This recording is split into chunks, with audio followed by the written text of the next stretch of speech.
Núcleo de Telesaúde, Universidade Federal do Maranhão.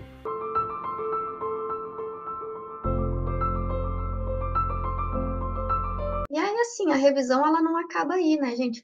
A gente aqui falou só de fazer a busca, de entender que a gente precisa definir uma pergunta, montar uma estratégia de busca, mas ela tem muitas outras coisas, porque depois que a gente fez a busca, a gente fez a seleção dos estudos ali, a gente tem que, primeiro, subir no Ryan ou no EndNote os artigos, tirar as duplicatas, contabilizar elas, e aí, então, por isso o artigo de texto é bem importante. Então, olha só o que eu faço, gente. Eu monto um documento no Drive, ó. Aí eu boto a pergunta, qual é a estratégia PICOS. Nesse caso, a gente queria fazer uma análise de subgrupo, a gente colocou quais eram, e eu vou guardando todas as informações da revisão nesse documento compartilhado. Por quê? Porque o tempo passa e quando a gente vai fazer as figuras finais, a gente não lembra dos N's, a gente se perde. Então, as estratégias, ó, eu colei todas elas aqui. Vejam que aqui ela tá pronta, ó, entre parênteses para cada termo. Eu pintei onde entrava os OR, né, para destacar para o colega lembrar.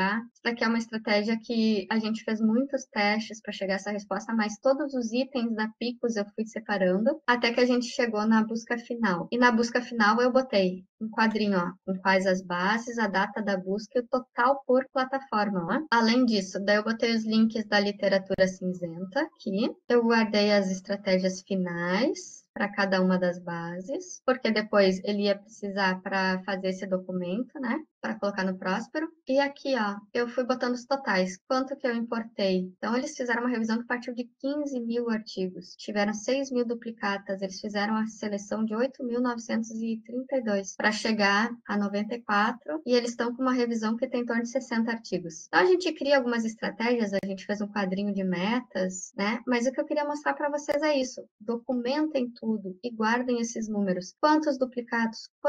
Quantas duplicatas? Qual a estratégia? O que eu encontrei de diferença? Guardem tudo, escrevam tudo, né? Porque com o passar do tempo a gente esquece disso e a gente depois vai precisar desses detalhes para poder seguir. Então, assim, depois que eu fiz tudo isso, né? Eu importei no Ryan todos os arquivos provenientes das bases de dados. Eu vou ler os títulos, os resumos, depois de tirar as duplicatas também, né? Como eu tinha dito, e vou ver se atende ou não a minha PICOS. O que sobrar disso, depois eu vou fazer, o meu colega vai fazer, a gente vai cruzar as informações e vai chegar um N. E aí a gente vai ler esses textos na íntegra, cada um, e vai classificar se atende ou não a minha PICOS. Depois que os dois acabarem, a gente cruza as informações também e chegou a um N. A gente vai fazer a busca na literatura cinzenta e vai chegar a mais artigos que vão ter que passar por essa etapa de novo. E aí, depois disso, a gente vai pegar o que entrou até agora e vai fazer análise de referência e citação. Então, vocês precisam contar o que entrou. O que saiu lá no início, que vocês triaram que não atende a PICOS, vocês só precisam saber o número que saiu. Mas, depois da leitura do texto na íntegra, vocês precisam dos motivos pelo qual eles não foram incluídos. Porque, teoricamente, eles estavam atendendo a PICOS. Então, assim, às vezes, quando a gente vai ver, quando tu vai ler na íntegra, ele era um documento de um evento, ele não era um artigo, né? Ele era uma carta ao editor, ele não era um artigo. A gente se confundiu na seleção porque não estava claro no resumo, né? Então, algumas coisas não ficam claras no resumo, a gente tira aqui. Depois disso, a gente vai ter, então, um N final. Vão entrar no meu estudo 10 revisões sistemáticas. A gente precisa fazer o fichamento delas. E o fichamento, assim, o handbook da Cochrane traz bem definido, assim, que ele é qualitativo, tá, gente? Eu vou dizer qual o país, qual a data da publicação, eu vou montar nessa tabela qual é a população, quais os desfechos avaliados, qual o resultado encontrado, qual era o N, qual era o sexo com maior frequência. E aí, depois disso, a gente costuma colocar as variáveis quantitativas que a gente pensa em avaliar. Então, normalmente a gente usa média e desvio, pré e pós-intervenção. Por exemplo, eu peguei e incluí artigos que avaliavam nível de conhecimento pré e pós-treinamento de educação à distância. Então, eu tinha esses dados bem tabeladinhos, né? Pré e pós. O teste que eles usaram e o resultado obtido, a média e o desvio. Média e desvio. E o N, sempre dos estudos, precisa ser incluído também. Então, tudo isso entra nesse fichamento. Vocês vão ter um entendimento global do estudo, porque vocês preencheram tudo aquilo com as palavras de vocês e vocês têm mais as variáveis que foram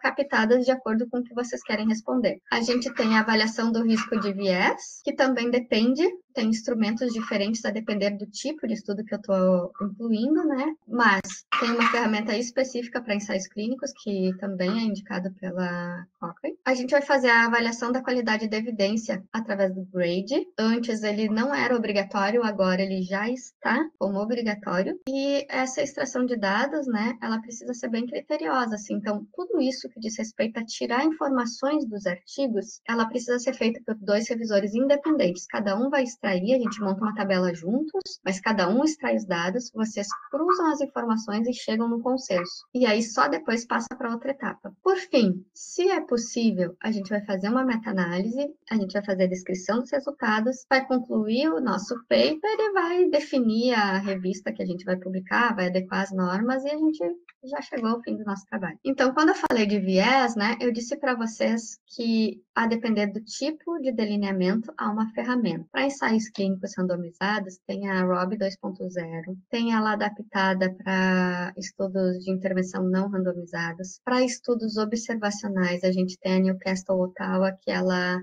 foi adaptada, né, para alguns outros delineamentos. Para estudos de prevalência, a gente tem a ferramenta do Joanna Briggs Institute.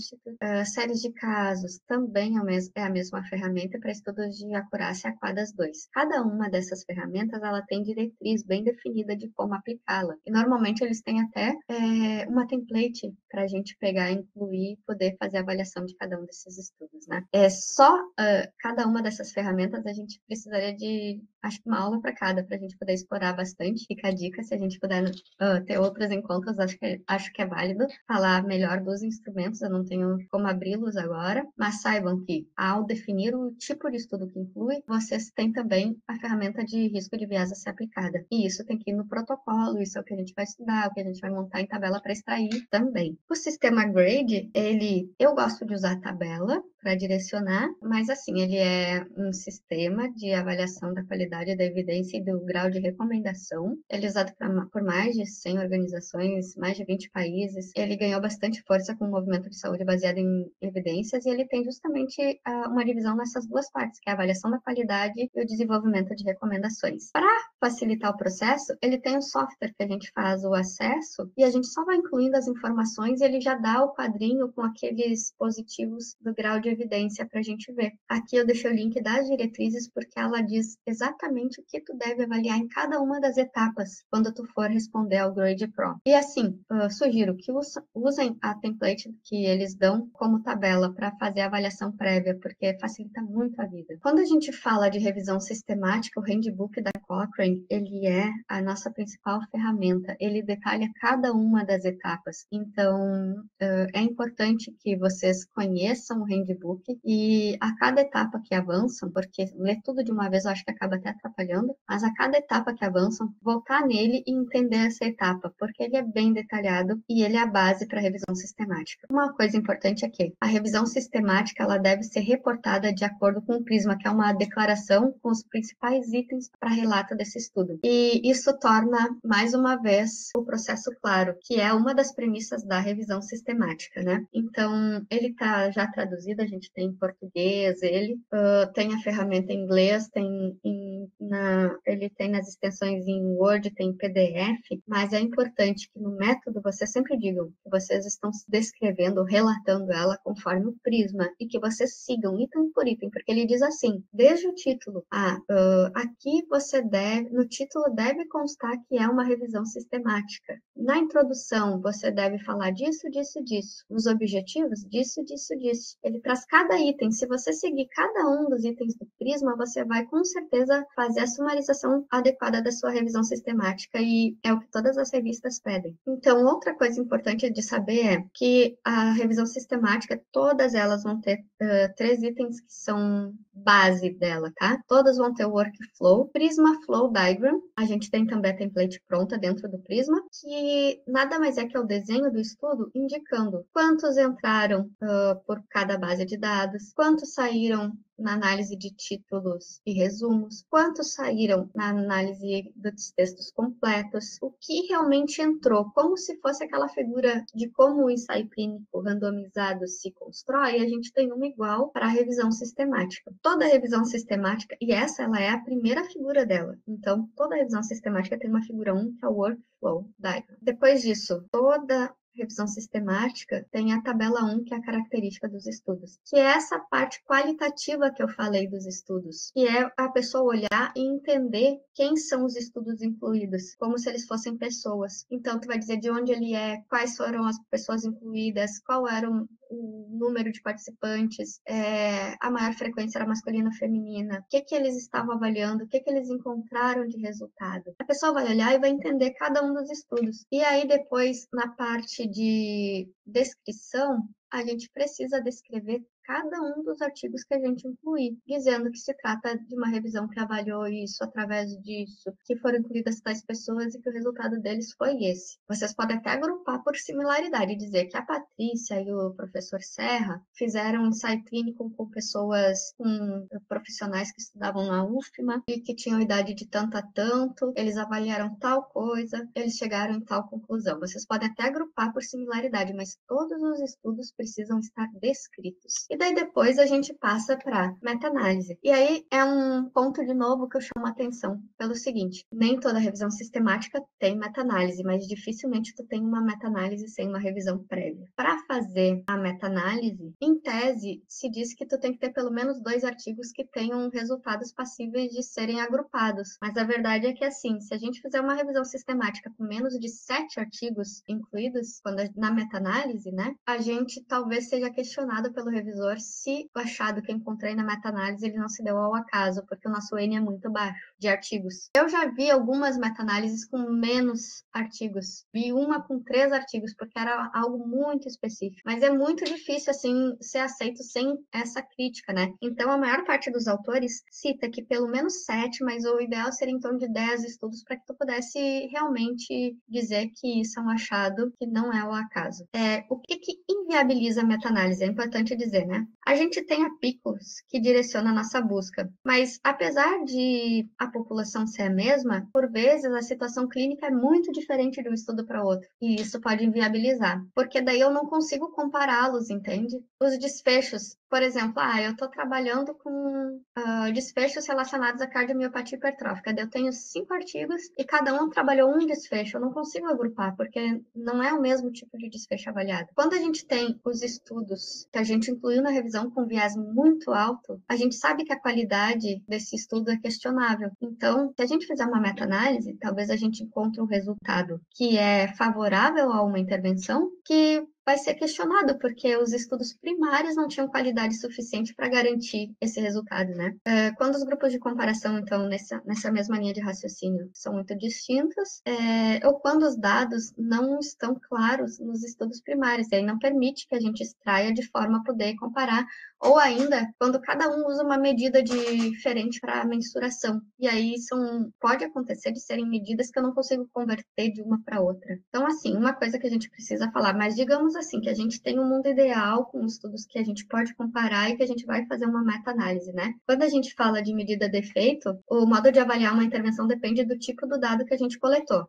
Por exemplo, se eu falo de proporção de sucesso entre 2 tratamentos, a gente vai pensar em razão de risco, em razão de chance, em diferença entre os riscos. Se eu falo de dados contínuos, a gente vai ter diferença entre as médias ou diferença da média padronizada. Se eu falo de dados dicotômicos, eu vou ter razão de risco, razão de chance, diferença entre os riscos. Ainda falando dos dados contínuos, né, diferença entre as médias se utilizar a mesma escala para mensuração, ou diferença de média padronizada se empregados instrumentos diferentes. Daí a gente precisa definir também, quando a gente vai fazer a meta-análise, o tipo de modelo de efeito que a gente vai usar. E a gente tem o efeito fixo, que é o que a gente chama de singular, o randômico, que é aleatório, ou efeitos fixos no plural, tá? Então, o efeito fixo, ele testa a hipótese nula de que o tamanho do efeito para a população investigada do modelo é 0. E ele supõe que todos os estudos compartilham um único efeito de intervenção, e que as diferenças que a gente observa nos estudos, elas são devidas ao acaso. Então, para a gente usar, a gente teria teria que ter os estudos muito, muito, muito, muito iguais. Então, efeitos fixos no plural. Testa a hipótese nula de que a média dos tamanhos dos efeitos para os estudos incluídos na análise é zero. Aí ele aplica o mesmo peso para cada estudo incluído, fornece os mesmos resultados e, porém, diferencia no processo de amostragem e na inferência dos resultados. E vejam, eu estou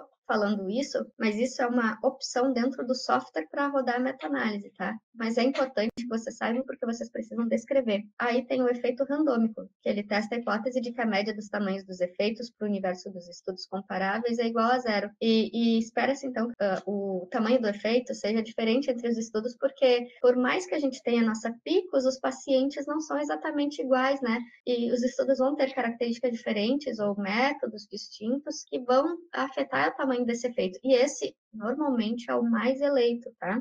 Então, quando a gente roda uma meta-análise, a gente vai ver aqui os estudos incluídos, o número de eventos, o total de participantes, tá? Então, esse total é N. A gente vai ter para intervenção, para o controle, a gente vai ter o peso do estudo. Vejam que aqui, ó, eu peguei um print de um efeito fixo. A medida de efeito para cada um dos estudos e a gente tem um total. O que a gente precisa prestar atenção, né? O teste de heterogeneidade é o I-Square Index e aqui ele é indicado aqui quando a gente fala na totalidade dos eventos, tá? E o valor de P também. Só que se a gente olhar, a gente vê que não tem significância estatística, porque é maior que 0,05, e a gente vê que, na verdade, o gráfico fala por si só. Então, cada quadradinho maior aqui quer dizer que o tamanho da amostra nesse estudo era maior e que o peso desse estudo era maior também. Cada um desses traços é um intervalo de confiança do estudo. Então, veja que esse daqui é um estudo pequeno que tem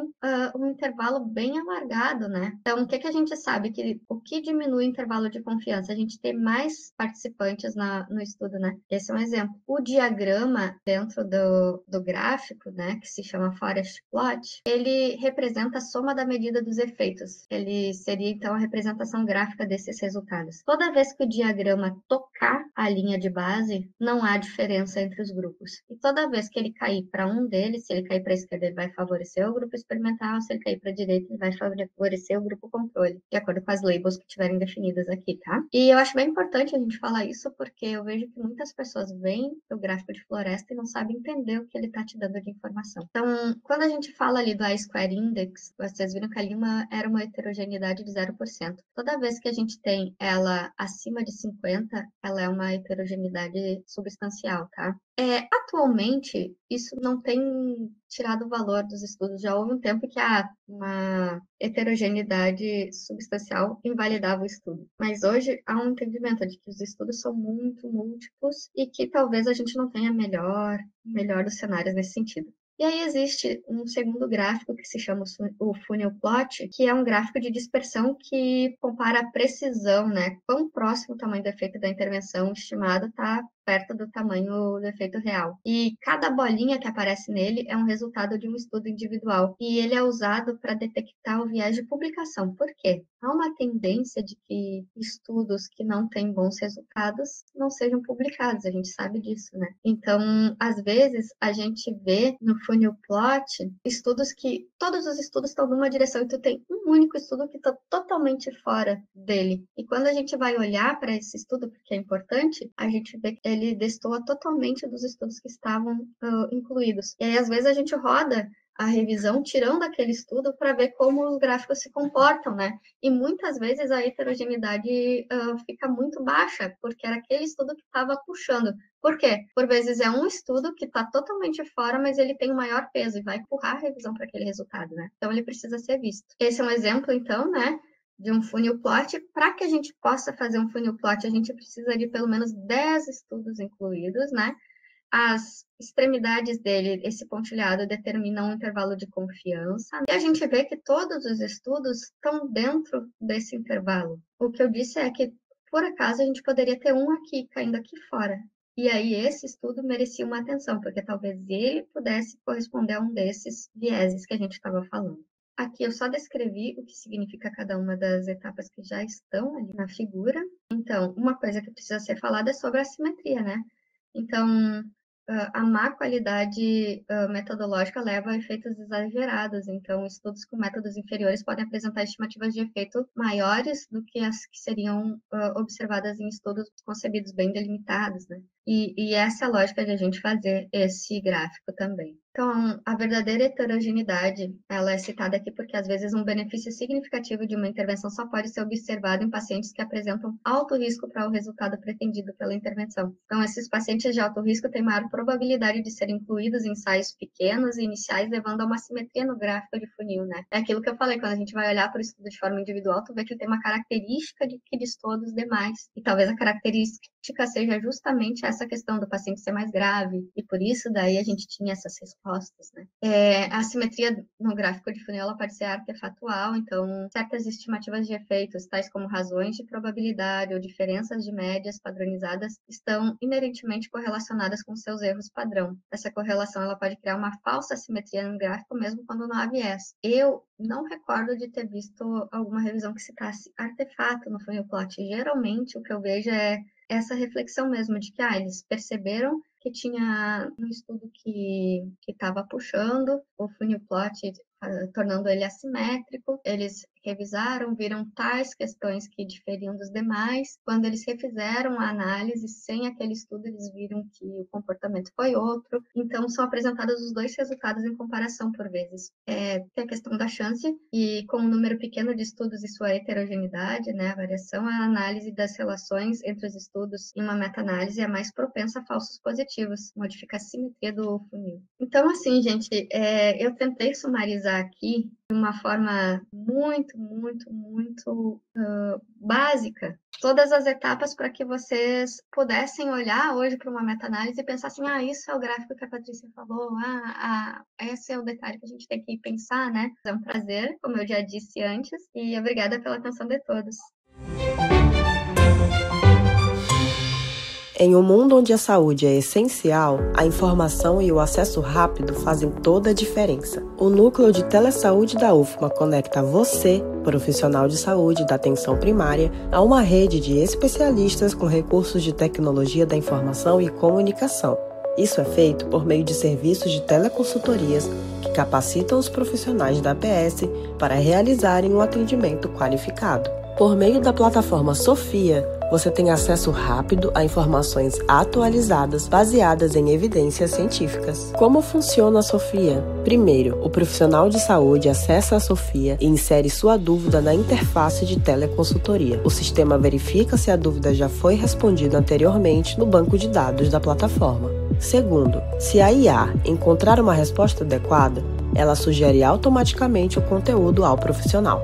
Terceiro, se a resposta automática não atender às necessidades do profissional, ele pode optar por enviar a dúvida para um teleconsultor humano, seguindo o fluxo tradicional de teleconsultoria assíncrona. Quarto, o profissional receberá a resposta diretamente na Sofia, podendo acessar a solicitação a qualquer momento. Após o fim da teleconsultoria, ela fica disponível no banco de dados para futuras consultas, podendo ser utilizado como referência para outros profissionais, aprimorando futuras recomendações. O telediagnóstico consiste na análise e interpretação de exames à distância, auxiliando profissionais de saúde no diagnóstico de pacientes. O Núcleo de Telesaúde da UFMA oferece teleeletrocardiograma e teleretinografia. Por meio da oferta nacional de telediagnóstico do Ministério da Saúde, os teleeletrocardiogramas são realizados em parceria com o Hospital das Clínicas da UFMG e as teleretinografias em parceria com a UFG. Como aderir ao serviço? O município solicita o serviço. É preciso ter aparelhos e estrutura compatíveis para a realização do exame.